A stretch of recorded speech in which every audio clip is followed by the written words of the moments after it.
que diz assim: When Barbara home last night, she so tired that she straight to her bedroom and sleep. Se você olha para as alternativas, a gente tem para a lacuna 1 o verbo arrive, para 2 o verbo to be, para 2 o verbo to go e para 3 o verbo to feel, ou desculpa, to fall. Legal, a gente só precisa agora preencher com a tense correta. Se você olhar para a lacuna 1, vou escrever aqui L1, a gente tem duas opções. Olhando para todas as alternativas, a gente tem arrived ou arrives. Então, é o verbo chegar ou no presente ou no passado. E aí? Você vai colocar ele no presente ou no passado? Se você olhar para a frase When Barbara home last night, a gente tem o last night. Noite passada. Se você tem esse tempo no passado bem estabelecido, você vai usar o quê? Presente simples ou passado simples? Passado simples, certo? Porque a gente já está sinalizando que tudo isso aqui que a gente vai falar é no passado. Foi na noite passada.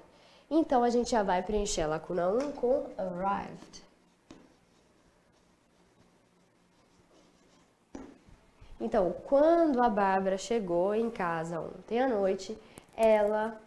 Ou seja, nisso daí você já sabe que todas as outras lacunas vão ter que ser preenchidas no passado também. Porque senão não faz sentido. Não continua com a ideia da frase. A lacuna 2, por exemplo, é o verbo to be. E a gente tem a opção was ou is. Ou seja, presente ou passado. Então, quando ela chegou em casa ontem, ela está cansada ou ela estava cansada? Ela estava cansada, certo? Porque a gente ainda está falando do ontem. Então, na lacuna 2, was. E continuamos na mesma ideia. Ela estava tão cansada que ela foi ou ela vai direto para o quarto dela? Que ela foi direto para o quarto dela, por isso que a gente põe went, o verbo no passado. O verbo to go no passado. Não poderia ser go nem goes, porque isso está no presente. Se fosse estar no presente, teria que ser goes, porque é she, o sujeito. Então, até agora temos a seguinte frase. When Barbara arrived home last night, she was so tired that she went straight to her bedroom and... E aí, essa última lacuna deu uma diferenciada no nível de confusão que quis fazer em você. Em inglês, só para terminar aqui, a gente tem dois verbos que são muito parecidos.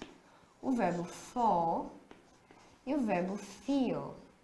Fall, cair, feel, sentir. Fall no passado é assim. Fell, só troca o A pelo E. E feel, de sentir no passado, é felt.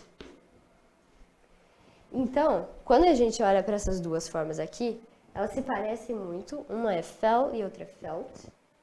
Mas elas vêm de verbos diferentes. Porque fall e feel são diferentes. E aí, se você reparar, todas as alternativas de A e para a última lacuna estão no passado. Então, a gente não precisa se preocupar com a tense aqui. A gente só precisa se preocupar em achar o passado do verbo certo. Então, a gente tem a expressão fall asleep, que é adormecer. Portanto, para a última lacuna, como temos aí asleep, e a ideia é que ela foi direto para o quarto dela, ela chegou ontem, estava cansada, foi direto para o quarto e adormeceu. Caiu no sono. A gente precisa usar o verbo fall no passado, portanto, fell, daquele jeito. Que é a sugestão que é a alternativa A, B, D e E deram pra gente. A alternativa C deu como passado do verbo fall, felt, que na verdade é o passado do verbo feel. Então, cuidado para você não confundir isso, tá? Alguns alunos marcaram essa opção aí, a alternativa C, por isso que eu tô falando isso. Então, a gente vai ficar com a alternativa A, que trouxe o passado de todos os verbos certinho.